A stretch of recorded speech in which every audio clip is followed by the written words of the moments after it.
মাত্ৰ 50 টকাত শেষ হৈ গ'ল এটা জীৱন। গুৱাহাটীৰ মালিগাঁৱৰ পাণ্ডুত সংঘটিত হৈছে এই জঘন্য হত্যাকাণ্ডৰ ঘটনা। অভিযোগ অনুসৰি মালিগাঁৱৰ পাণ্ডুত এজন ব্যক্তিয়ে মাত্ৰ 50 টকাৰ বাবে আন এজন ব্যক্তিক বাটামেৰে মৰিয়াই হত্যা কৰে। নিহত লোকজনৰ নাম ৰাজু দে।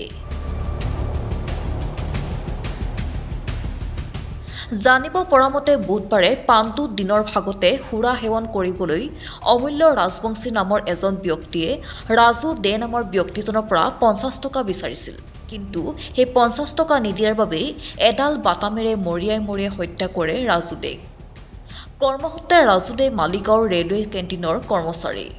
অমূল্য ৰাজবংশীয়ে অতি নিৰ্মমভাৱে প্ৰহাৰ কৰাৰ পাছতেই তেওঁক GMCলৈ লৈ যোৱা হৈছিল যদিও হাস্পতাল নাপাওঁতে তেওঁৰ মৃত্যু হয়।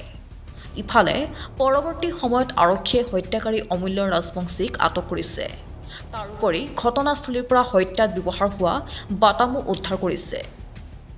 ঘটনা সন্দৰ্ভত জালুকবাৰী আৰক্ষী থানাত ৰাজু দেৰ পৰিয়ালে ৰুজু কৰিছে এক গোচৰ। কিন্তু এই পৰ্যন্ত অবৈধভাৱে সুৰাৰ ৰমৰমীয়া পেহা অব্যাহত ৰখাসকলৰ বিৰুদ্ধেহে কোনো ব্যৱস্থা গ্ৰহণ কৰা নাই। নিউজ ডেস্ক ৰিপৰ্ট, PB সংবাদ। ৰাজ্যৰ সংবাদ জগতত নৱতম সংযোজন। আমি খোজ দিম জনতাৰ পক্ষত। প্ৰতিটো প্ৰান্তৰ প্ৰতিটো খবৰ পোনপ্ৰথমত। আজি সংযুক্ত হওক PB সংবাদৰ সৈতে।